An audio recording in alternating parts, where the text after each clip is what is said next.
Assalamualaikum warahmatullahi wabarakatuh. Selamat pagi anak-anak. Salam sejahtera untuk kita semua. Apa kabarnya? Semoga dalam keadaan sehat ya. Amin amin ya rabbal alamin. Oke, kita masuk lagi ke materi berikutnya, yaitu materi faktor-faktor terjadinya interaksi sosial dan bentuk-bentuk interaksi sosial. Ini materi kelanjutan dari Bu Maya yang kemarin ya. Oke, untuk faktor-faktor terjadinya interaksi sosial itu ada sedikit berbeda dengan bentuk-bentuk interaksi sosial. Kalau faktor itu adalah apa sih penyebabnya dari interaksi sosial bisa terjadi.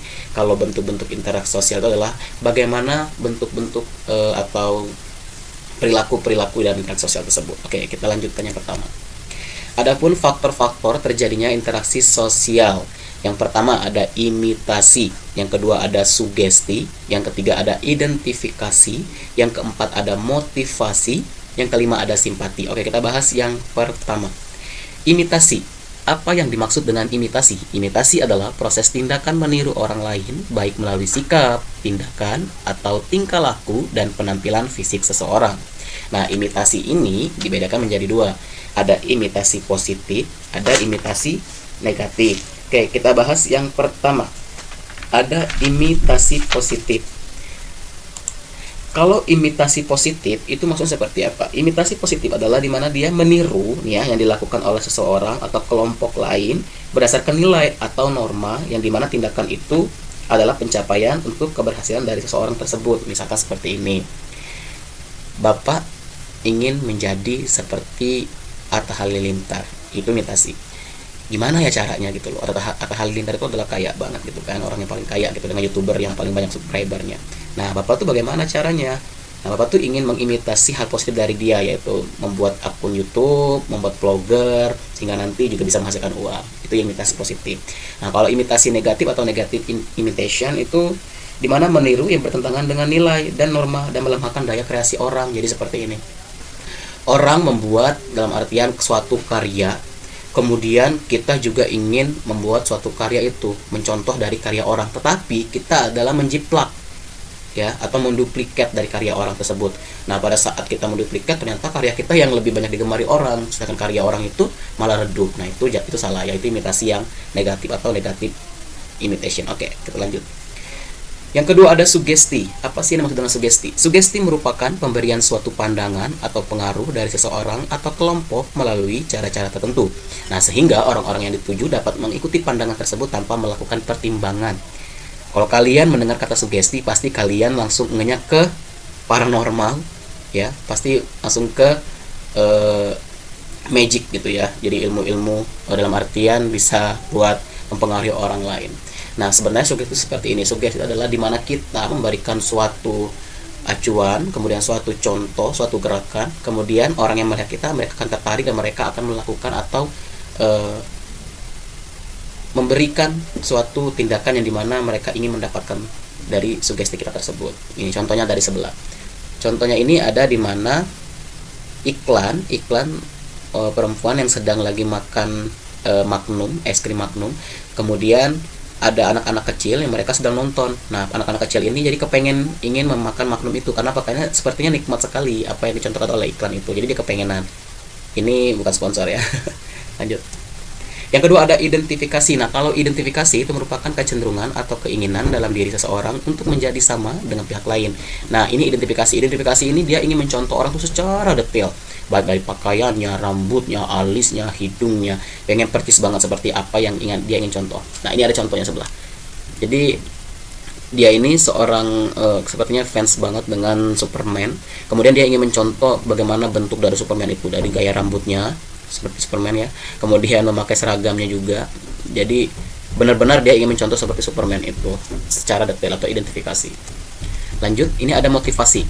Apa itu motivasi? Dorongan, motif, rangsangan, ataupun pengaruh yang diberikan oleh suatu pihak kepada pihak lain sehingga penerima motivasi melaksanakan pesan secara rasional dan penuh rasa tanggung jawab. Oke, lanjut ya. Motivasi itu dimana dia memberikan suatu dorongan kepada orang lain agar orang tersebut mau berusaha dan mau termotivasi sehingga dia bisa melakukan yang terbaik demi mencapai suatu tujuan. Gini, ini contohnya di sebelah orang-orang sudah memegang medali. Nah, ini adalah motivasi medali ini. Mengapa? Karena mereka ini dapat dorongan dorongan buat berlatih keras, berjuang terus untuk mendapatkan medali ini. Nah, medali ini motivasinya.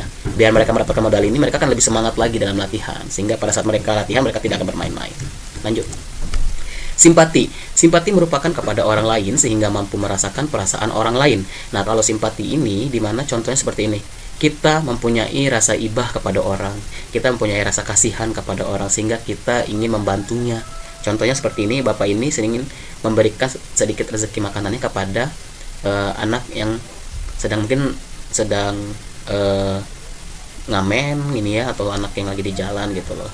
Nah, ini berarti bagus gitu loh. Jadi ketertarikan kita dalam bersimpati kepada orang. Berbedanya dengan empati ya, selalu simpati ya. Kalau empati itu hanya sekedar dalam artian kita merasakan kesedihan orang, cuman belum langsung memberikan bantuannya. Oke, lanjut kita ke bentuk-bentuk interaksi sosial. Nah, untuk bentuk-bentuk interaksi sosial ini sebenarnya ada dua. Ada proses asosiatif, ada proses disosiatif. Yang pertama kita bahas yang proses asosiatif. Apa sih proses asosiatif dalam bentuk-bentuk interaksi sosial? Merupakan proses interaksi yang mengarah pada proses penggabungan atau persatuan. Nah, di mana di dalam proses tersebut terdiri dalam berbagai bentuk. Nah, di sini ada 4 bentuknya. Apa saja? Yang pertama ada kerjasama atau cooperation, yang kedua ada akomodasi atau accommodation, yang ketiga ada asimilasi atau assimilation, dan keempat ada akulturasi. Yang pertama kita bahas tentang kerjasama atau cooperation. Cooperation ini dimana dia kerjasama antara 2 orang atau lebih atau kelompok dalam mencapai satu tujuan. Nah, di dalam kerjasama itu dia ada yang melatar belakanginya seperti apa? Kerjasama spontan, kemudian kerjasama langsung, kerjasama kontrak, kerjasama tradisional. Oke, kita bahas yang pertama. Kerjasama spontan, maksudnya seperti apa? Yaitu kerjasama yang tiba-tiba. Jadi pada saat kita lagi di jalan, tiba-tiba ban kita bocor, meletus, dan lagi pada jauh bengkelnya. Kemudian ada mobil box yang kebuka, kemudian dia membantu orang itu untuk menaikkan motornya ke atas mobilnya dan membawakannya ke bengkel. Itu kerjasama tiba-tiba yang tidak direncanakan. Yang kedua ada kerjasama langsung, kerjasama yang merupakan hasil perintah atasan atau penguasa. Nah, seperti ini. Misalkan bapak kan seorang guru. Nah, bapak orang guru memerintahkan kepada misalkan sekretaris kelasnya, misalkan namanya adalah misalkan Hanun. Oke Hanun, tolong bantu bapak ya rekapin absen kelas 7L. Nanti kalau selesai kasihkan ke bapak ya absennya. Nah, itu dari kerjasama langsung. Nah, kalau kerjasama kontrak, kerjasama atas dasar tertentu. Kalau kontrak itu seperti ini, kita sudah berbicara sebelumnya mau ngapain untuk mendapatkan tujuan tersebut, ya. Kemudian sudah melakukannya. Misalkan seperti ini, Bapak sama Bu Mahya bekerja sama ingin membuat video. Nah, itu kita kerjasama secara kontrak. Dalam artian sudah direncanakan. Nanti berbagi tugas, Bu Maya ngapain, Pak Agus ngapain, sehingga tercapailah suatu kerjasama tersebut dengan hasilnya video. Nah, kemudian ada kerjasama tradisional. Kalau tradisionalnya kita kan biasanya ada tradisi, misalnya tahlilan. Nah, di tradisi tahlilan ini nantinya kita akan saling kerjasamanya apa? Ada yang membantu masang tenda, ada yang bantu masak buat nanti malam tahlilannya gitu. Jadi ada yang nanti bantu buat doa dan lain sebagainya, ya seperti itu. Oke, kita lanjut ke akomodasi atau accommodation, proses asosiatif yang kedua. Nah, kalau akomodasi itu adalah suatu cara untuk menyelesaikan pertentangan tanpa menghancurkan pihak lawan sehingga lawan tidak kehilangan kepribadiannya. Jadi di sini akomodasi ini kita ingin menghilangkan yang namanya pertentangan. Tapi kita melerai pertentangan itu tanpa harus ada satu sama lainnya yang merasa terancam atau dalam artian pihak satunya kehilangan kepercayaan diri dan kepribadiannya. Nah, contoh akomodasi itu seperti apa? Misalkan gini, kita sedang misalkan ada kasus misalkan pencurian. Nah, di kasus pencurian ini nanti akan ada yang mengakomodasi siapa? Yaitu kepolisian, yang pihak berwajib ya. Nah, pihak berwajib inilah nantinya akan menangkap si maling ini kemudian dimasukkan ke dalam penjara sesuai dengan apa yang dia perbuat, seperti itu. Kalau akomodasi ini bertujuan yang pertama untuk mengurangi pertentangan antara kelompok atau antara individu dan individu akibat perbedaan atau kesalahpahaman. Kemudian mencegah meledaknya suatu pertentangan untuk sementara waktu. Kemudian memungkinkan terjadinya kerjasama antara kelompok sosial yang hidupnya terpisah akibat faktor-faktor sosial, psikologis, dan kebudayaan. Dan mengusahakan peleburan antara kelompok sosial yang terpisah. Oke, kita lanjut sekarang yang ketiga, ada asimilasi atau assimilation. Asimilasi ini dimana artinya bentuk proses disosiatif yang ditandai dengan adanya usaha-usaha mengurangi perbedaan-perbedaan yang terdapat antara orang perorangan atau kelompok-kelompok manusia. Nah, di sini proses timbulnya asimilasi itu yang pertama, kelompok-kelompok manusia yang berbeda kebudayaannya. Seorang perorangan atau warga kelompok yang tidak saling bergaul secara langsung intensif untuk waktu yang lama. Kemudian kebudayaan dari kelompok-kelompok manusia tersebut masing-masing berubah dan saling menyesuaikan diri. Nah, jadi di sini asimilasi ini sebenarnya merupakan toleransi ya, toleransi kita terhadap kebudayaan dari luar. Misalkan Bapak kan berasal dari Palembang. Palembang itu kan kebudayaan berbeda sama kebudayaan Sunda. Nah, otomatis kalau Bapak sudah ke sini ya Bapak harus mengetoleransi kebudayaan Sunda. Jadi kalau misalkan Bapak di sini ya Bapak harus mengikuti. Misalkan kalau misalkan di Palembang itu dari adat nikah aja ya. Kalau misalkan adat nikah itu di Palembang kita itu menikah misalkan resepsinya dimulai itu satu hari full itu, tapi dibatasin waktunya misalkan dari jam 8 sampai jam 12, tapi semua acaranya tersusun sudah, misalkan mau orang yang ceramahnya atau mau apa semuanya di sana semua. Nanti setelah jam 12 selesai pengantin sudah tidak ada lagi di atas panggung.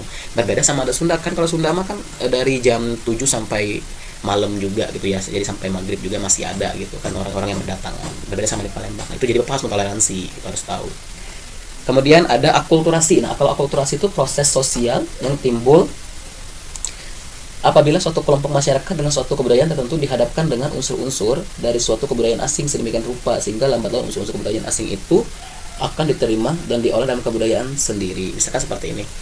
Kebudayaan asing itu seperti apa sih? Misalkan kalian kan anak-anak K-popers nih, pasti seneng banget dengan namanya Korea ya. Waduh, siapa sih gak Korea? Bapak juga seneng sama Korea ya sebenarnya. Tapi nggak terlalu mendalami karena Bapak sekedar suka-suka aja gitu.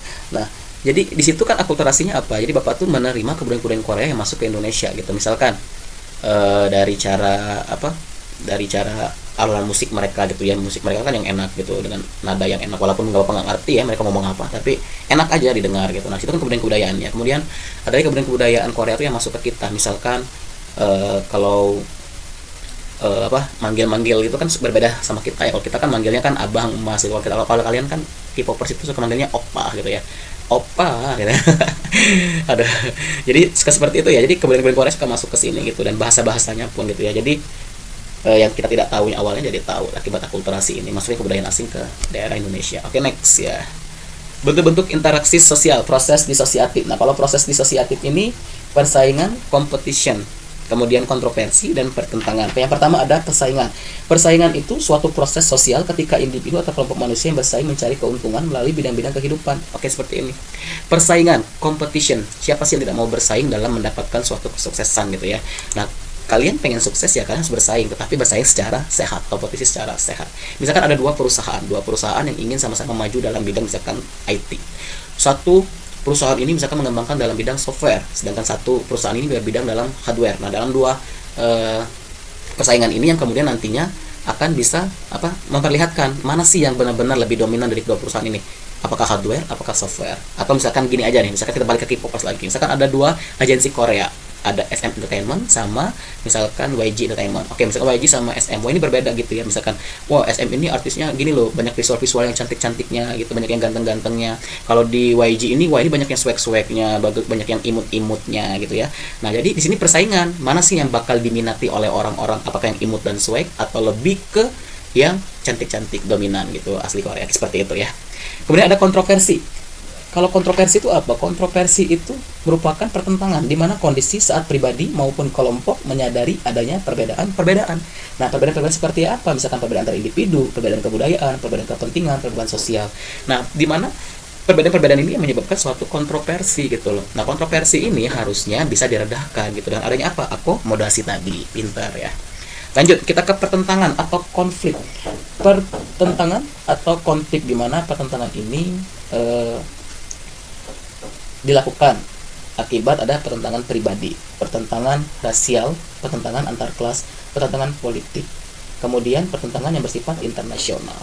Nah, di mana pertentangan ini ditimbulkan akibat-akibat. Yang pertama, adanya tambahnya solidaritas in group. Kemudian apabila pertentangan antar golongan terjadi dalam satu kelompok tertentu, akibatnya adalah goyah dan retaknya persatuan kelompok tersebut. Kemudian perubahan kepribadian para individu, hancurnya harta benda dan jatuhnya kaum manusia, akomodasi, dominasi dan takluknya salah satu pihak. Serem ya, dengan adanya pertentangan. Dengan adanya pertentangan kita akan hancur. Dengan adanya pertentangan semua akan dirusak. ya. Jadi dengan adanya pertentangan ini, maka apa? Mereka tidak akan melirik kiri kanan. Misalkan ada dua warga desa yang mereka tuh bertentangan dalam berpendapat. Oh, kata desa A saya lebih benar, kata desa B saya lebih benar. Akhirnya mereka tidak terima, akhirnya mereka tawuran dan mereka berantem. Nah, pada saat si dua desa ini mereka tawuran, di situ akan merusak semua kiri kanannya, semua rumah, semua kemudian alat-alat, kemudian wah pokoknya apapun akan rusak karena mereka tidak akan melihat kiri kanan pada saat mereka seperti itu. Makanya serem ya. Janganlah adanya terjadi pertentangan, karena pertentangan itu bisa merusak segala sesuatu gitu ya. Apa salahnya kalau kita enaknya hidupnya damai gitu.